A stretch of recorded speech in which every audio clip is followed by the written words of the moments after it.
is Nina Perez, and this is Straight Talk and No Sugar Added.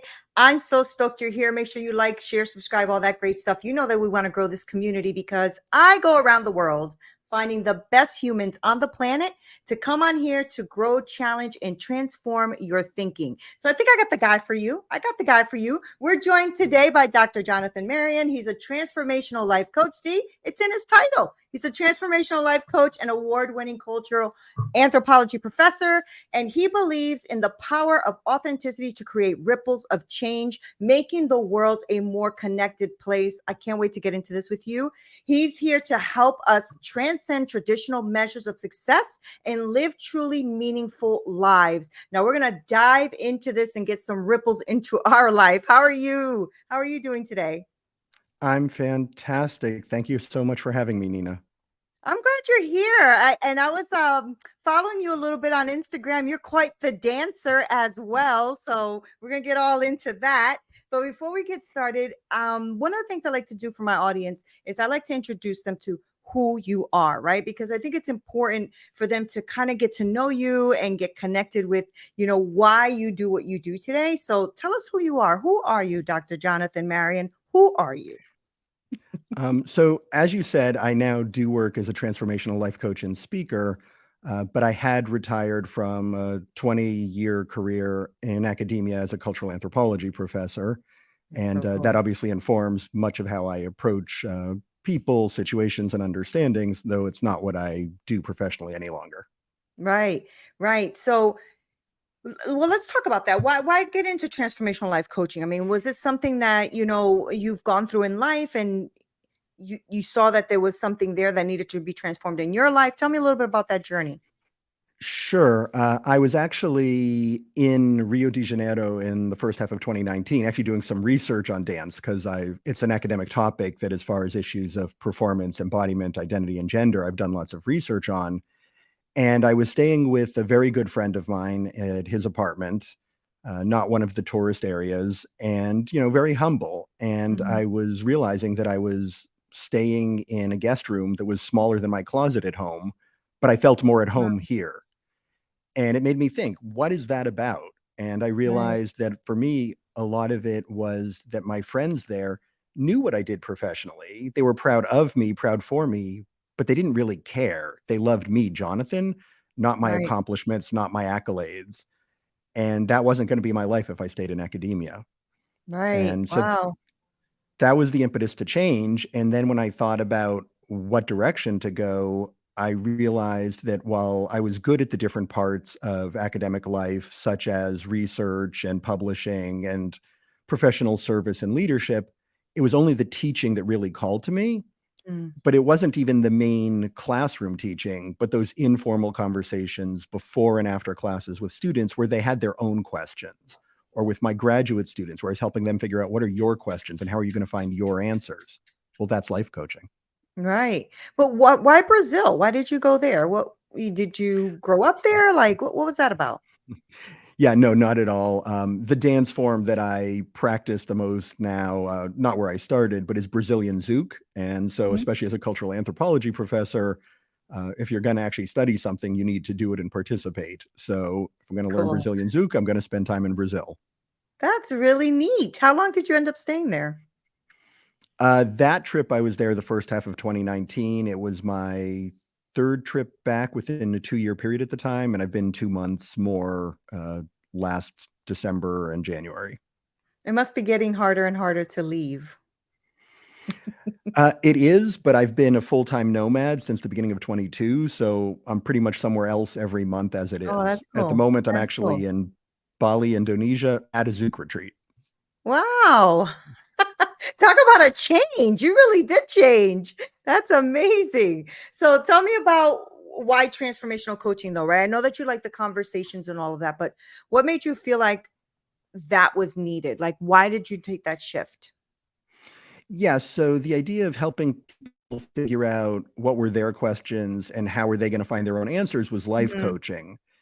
And then the transformational was largely because that was what I'd lived. I'd been following a certain paradigm of, get your PhD, get into academia, get a tenure Yeah. track job, get Yeah. tenure. And yet life wasn't as meaningful or fulfilling as I thought it was going to be if I had accomplished all those things. Right. So I coach to Mhm. specifically that niche of, are you accomplished by an external measure, but yet life is not as meaningful or fulfilling as you had thought it was going to be, or as you had been told, by society or internalized that it would be. And you're Yeah. looking for what's really going to transform your life to be the best one for you right now. That's really interesting, isn't it? It's something how life takes us on these journeys as well, because even though you're right, I agree with you 100%. I also believe that that is necessary for our growth and our transformation too, right? To go through that societal, expectations of us, right? But then to be able to take all of that knowledge and wisdom and education and everything, and then use that to help someone in their life today is the reason, I think, why you went through it to begin with. Does that make sense? Absolutely. And I would build on that and say, we all have experiences, we all Mhm, face challenges. mhm, And to me, the mark isn't, how easy or how difficult things have been, but what do you do with it? mhm. And so that's where that idea of ripples came out to me. So many people are familiar with that idea of, ROI is return on investment. But the Right. version I heard that really resonated for me was ripples of impact. And so, how am I going to show up in the world? And what are the things I'm going to do? And what ripples are those things going to have? How do you guide people on how to show up in the world, right? Like, I think that's really difficult for a lot of people because I think, well, let me just back up a second. What I'm noticing in my coaching program is that they're always looking for that next shiny object, right? There's a lot of stuff going on and we have way too many choices, I think. Our brain cannot take all of that. So how do you do that? How do you start having them, look at life in that way so that they can start transforming their lives? Yeah, absolutely. And I'm so glad you bring this up because part of why I actually decided I was going to, use the umbrella of transformational life coaching is I'm not someone who, for me, wants to have a client for 2 or 3 years. Again, I'm always available for support if they want to check back Right. in, but I want to give them the tools to go out. Because again, it's that ripples idea. And if Mhm. I have an impact on them and they can live a different life and go out and impact the people they encounter, I think that's how the world becomes more caring, connected, and healthier Yeah. rather than me just having fewer clients long term. And so as far as how do I actually work with and facilitate change, I have both a strategic and a tactical piece to it. The strategic one, I think, goes back to the idea of we're human beings, not human doings. Mhm, And so mhm. if we focus on how we want to actually be in the world, as opposed to what we want to do, what we want to accomplish, it starts to shift. And so I use being as an acronym. And the B is for begin where you are, because I think all too often we rush into changing things without really looking at what actually is. Sometimes Right. we're overly critical, sometimes we're overestimating, where we're at in life. And so much of that is also informed by society's shoulds. Things should be this way, things should be Mhm. that way. And as one of my coaching mentors said, should is fighting with what is. So begin where you are. What's the actual lay of the land? What are the opportunities given your environment, circumstances, proclivities, and what are the constraints? And let's start there. And again, think about a map, whether it's a physical map, whether it's the GPS in your car. If you don't have a signal to figure out where you are to begin navigating, you can't get Right. anywhere. Right. If you That's don't have good. that Yeah. pin in the map that says this is where you are, it doesn't matter how Mhm. good the map is. Mhm. So begin where you are. E, explore where you are going, because it's so easy to say, I want to go on vacation. Okay, great. Do you like museums? Do you like beaches? Do you like the mountains and rivers? Uh, Right. and then why? What about that is actually calling to you? So often, and I think this speaks to your point about opportunities and all the options out there, we pursue things because we think we're supposed to. So Yeah. yes, I want that promotion at work. Well, why? Yes, it Right. is more prestige. Yes, it pays more, but it takes a lot more time. And so, yes, you have more money for vacation, but you don't have any time to take it. Like, is that really what you want? So true. So true. Um, I love that. so then I comes, identify your options for getting from point A to point B, because there's always multiple ways. And I think the other piece that I wasn't originally aware of is it's not only identify your options, but identify how do you make your best choices.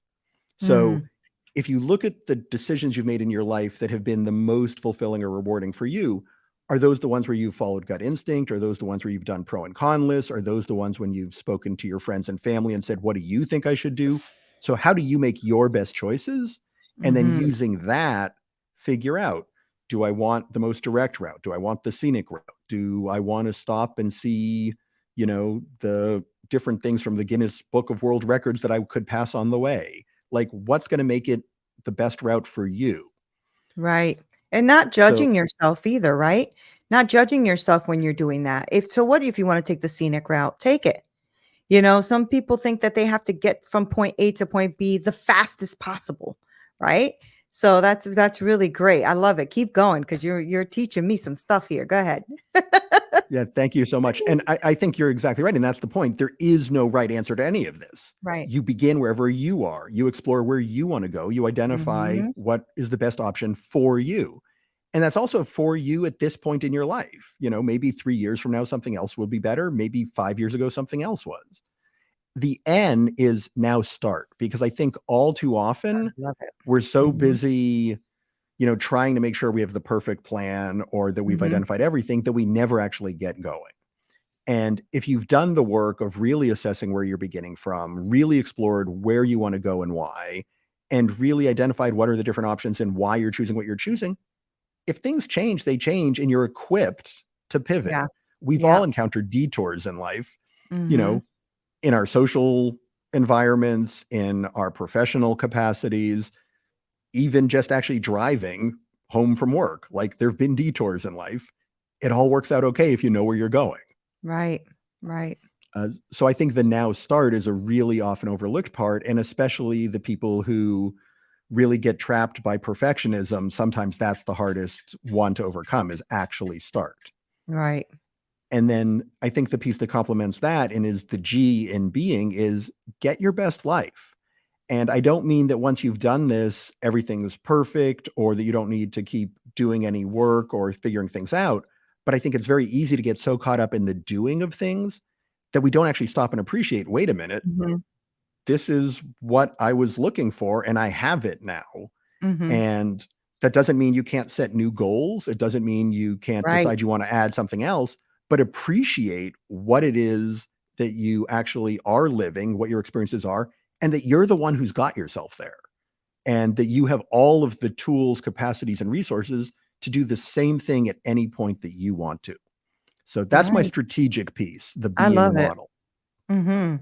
I love it. So, I'm just writing as you're talking. So, I'm like, "Oh, okay, I got this." So, I also, like, feel like it should be like A being because A is awareness, right? Like, you have to start with being aware that this is even necessary for you to actually begin, right? Because I think some of us sometimes get so bogged down with what the next thing is, like you said, that we don't stop for a second, right? And I think we have to become really self-aware that if we're not happy, it starts with us. It's all about us. So we have to be aware of that. If you are feeling that way, stop blaming your wife and your husband and your kids and your circumstances and then, and the government and everybody else, and start to become aware that there is a place where you need to start, right? You need to be aware. And the other thing that I got also was when you said, get your best life. I thought of when you talked about what that means and how you are really going to have to stop and pause and see, where you are. It made me think of G also as gratitude, right? Just being grateful for the journey and being grateful for where you are right now. So I love that. I love your acronym. I love acronyms anyway. So you already had me at that, right? So, all right. So tell me the other piece of this. Yeah. So there's also a tactical piece. Mhm. And for me, that has to do with being how you want to be. So there's lots of great work out Mhm. there about like meaning. So everything from Simon Sinek about find your why, and Yeah. go back to even Viktor Frankl and Man's Search for Meaning, and not the idea that there is a meaning to life, but that everyone needs to find what makes it meaningful for them. I think that's all super important work. And I Yeah. recommend all of it. At the same time, at least in my own experiences and the clients I work with, in the moment, when you're faced with struggles or conflicting pressures between things, it's sometimes too hard to connect with what's my why. Mm-hmm, And mm-hmm. so the tactical piece for me is, how do I want to be? And I Yeah, can use I that, love that. how do I want to be, in this relationship, but it can also be, how do I want to be in this very conversation at this very moment? Mm-hmm. And that's a much shorter question to be able to connect with. And what I found is, even in those instances where life is the most overwhelming, and I can't even in the abstract do the how do I want to be right now, we've all had the experience of like 2 hours from now, 2 weeks from now, 2 months from now, I'm like, shoot, I wish I'd said that. I wish I'd done that. Mm-hmm. And so what I've come to refer to as future casting is, when I'm really overwhelmed, it's like, pause, exhale. Too oftentimes people tell us to take a breath, but if you don't exhale first, there's no capacity to really inhale deeply. That's good. And then I think, what is the 5 year from now version of Jonathan going to Mhm. wish I have said or done right now? Don't And you love that? That's so good. it's pretty simple to identify. It doesn't mean it's easy to do. It does not mean it's easy to do. But I can go, okay, 5 years from now, this is how I will have wished to have shown up right now. That tells me how I'm going to actually go about doing things in this moment. So good. So good. I talk about that all the time too, because I think it's so important. It's something I've learned in my life, and I try to pause as many times as I can as well, especially when I'm in the middle of a struggle.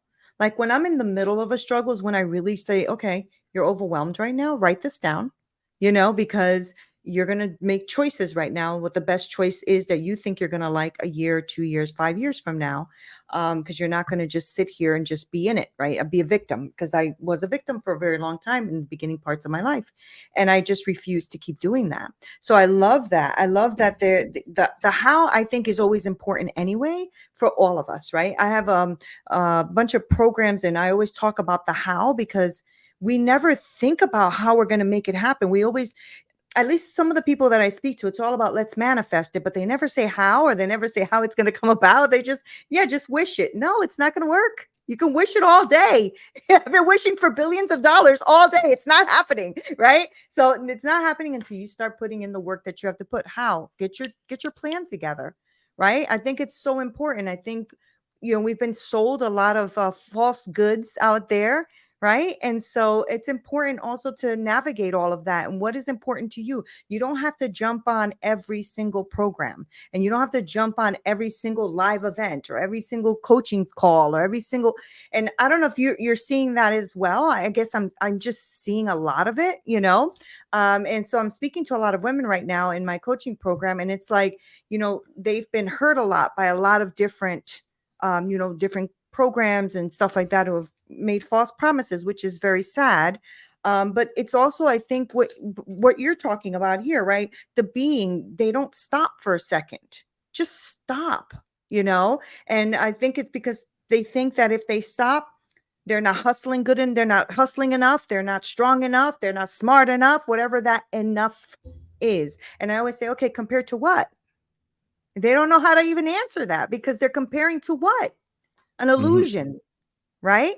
So tell me about how you walk your clients through this, through your program. Do they call you, and is it a one-time call? Is it a few months? I mean, how do you navigate that? Sure. So first and foremost, it's, what service actually is going to be the most useful for them and is Mhm. feasible. Because I think it's much too easy to say, here is what's available. And to speaking to your point of having been basically sold a bill of goods, if you really want to make a difference, then you'd find a way to do it. And then you Right. hear these programs where they're saying, take out a new credit card. How is that responsible to people? Mhm. And so, Mhm. what I invite anyone and everyone to do is schedule a free 30-minute consultation with me. Let's see if I can just offer you something of value right here and now. And then, if it makes sense for me to offer support longer term in a different capacity, let's figure out what that is. Mhm. My signature program is sort of a 6-month one, and that's the transformational one, excuse me, where I really spend more than a month on each step of that being process. And That's we awesome. don't meet every week. We tend to meet every other week, but so that Hmm. there's some time in between to integrate. And I'm not just trying to load you with material, but there's exercises for you to actually figure out the things and for us to build on what you've discovered. That said, there's other ways. So I have a group coaching program on maximizing your strengths. We use the VIA strengths. And again, I think it's that idea. If you take any, world champion athlete, they didn't become a world champion because you said, "Oh, you know, your running is amazing, but when we put you in the water, you're pretty slow. Let's spend all the time training your swimming." No, Right. you find what they're good at and you maximize what they're good at. That's We right. don't take one form, one shape suits everyone. So I prefer for people, if you're going to transform, what are your strengths? What are your natural proclivities? How can you use those to accomplish the same thing rather than following someone else's path of that's how they did it? And Right. so that I run both like a 7-week sprint version at the end of the year. Normally it's a 6 to 12 week, normally a 12-week program now where we meet every other week. But I can also do custom versions of that, longer, shorter, or as long as I have at least 5 people who are interested. Uh, Right. Next year, I will be actually doing a group version of the longer being program as well. And again, other things, shorter term engagements, and also speaking on these topics to different audiences if they're interested and they feel it could add value to participants, organization, whatever it is. Right. Right. Do you work with organizations mainly or mainly with individuals? Coaching wise, mainly with individuals, though I've done some consulting for different organizations. Innovations in Peace Building and International. The CEO was actually my first pro bono client. And some of Right. that was I didn't want my pro bono work to be, friends and family, like, oh, do you want some free coaching? Right. And so Charles Davidson, um, the nonprofit had already existed for over a decade, but under a different name. But he works on sustainable peace building efforts with former child combatants in the Congo. And I'm like, Mm. that's what I want my pro bono work to support. Hmm. And so, we actually went through the whole process and it really helped give him clarity on what did he want to do in his life in general, what did he want to Wow. do with the uh, actual organization. And that's part of how they ended up rebranding it, renaming it. And even though we didn't directly talk about finances, 3 months after we were done, they had 3 times more in the bank. A year after we were done, 10 times more Yeah. because he Yeah. was so much clearer on what they were Mhm. trying to do and presenting that to possible donors.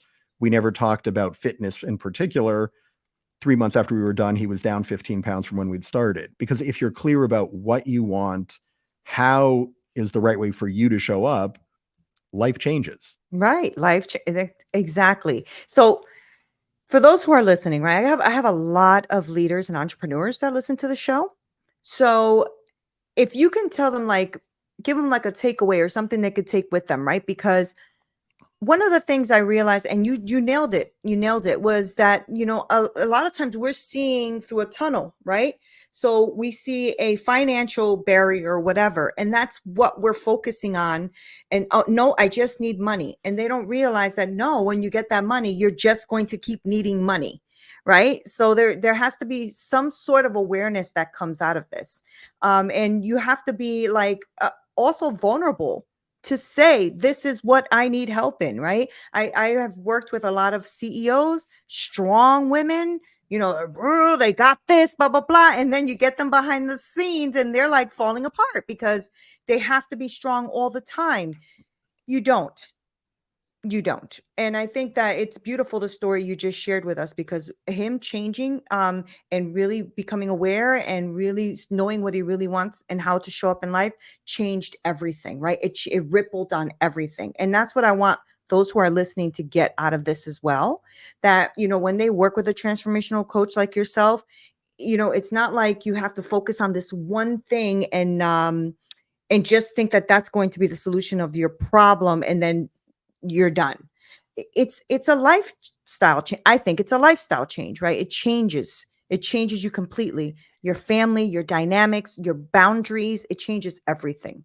So if you can tell one of these leaders or entrepreneurs that are listening on a way to become aware or think about or at least acknowledge that they may need change, what would that be?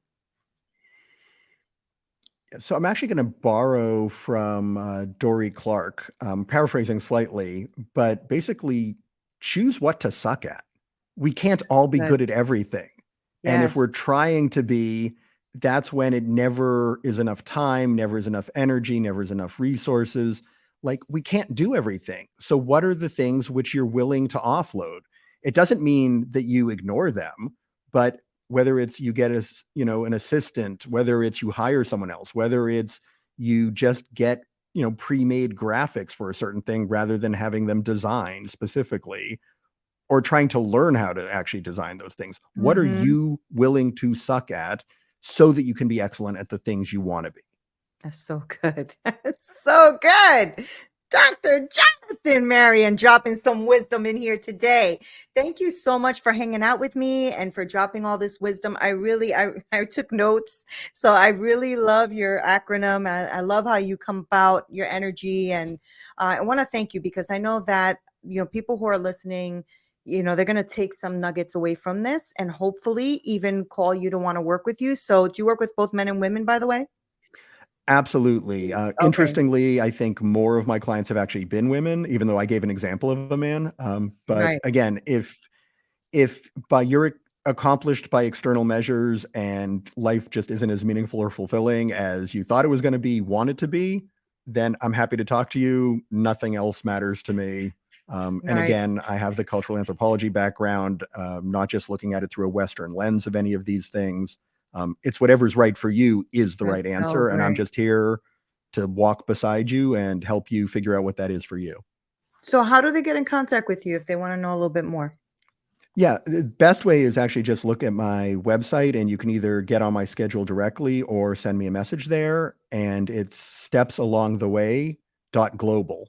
Again, I work with people everywhere. I didn't want it to just be That's .com cool. and everyone That's fall good. into it. Yeah. And again, steps along the way. We all got to where we are by the steps we've taken, and you'll get the life you want if the steps you take going forward are done with intentionality. So Yeah. stepsalongtheway.global. People can also just email me directly, satwcoaching@gmail.com. Awesome sauce. Thank you for being on Straight Talk. I really appreciate your time. Thank you so much. Thank you. Absolutely my pleasure, Nina. Thank you for having me. Guys, I told you, didn't I tell you? I told you from the beginning that he was going to come in here and give you some transformation and ripples and stuff to take with you. So make sure that you follow this young man. I'm going to make sure to list all of his information below. I really like him. I like his energy. I like what he brings. I like how smart he is. I love all of that. So make sure that you guys follow him. Make sure that you like, share, subscribe, and all of that so that we can grow the community. And also so that if you know someone who is going to be able to pull some things out of this for themselves and be able to be impacted because of all of the knowledge that he dropped here today. I want to thank you for doing that. All right. Thank you guys so much. This is Neena Perez, Straight Talk, no sugar added. Until next time.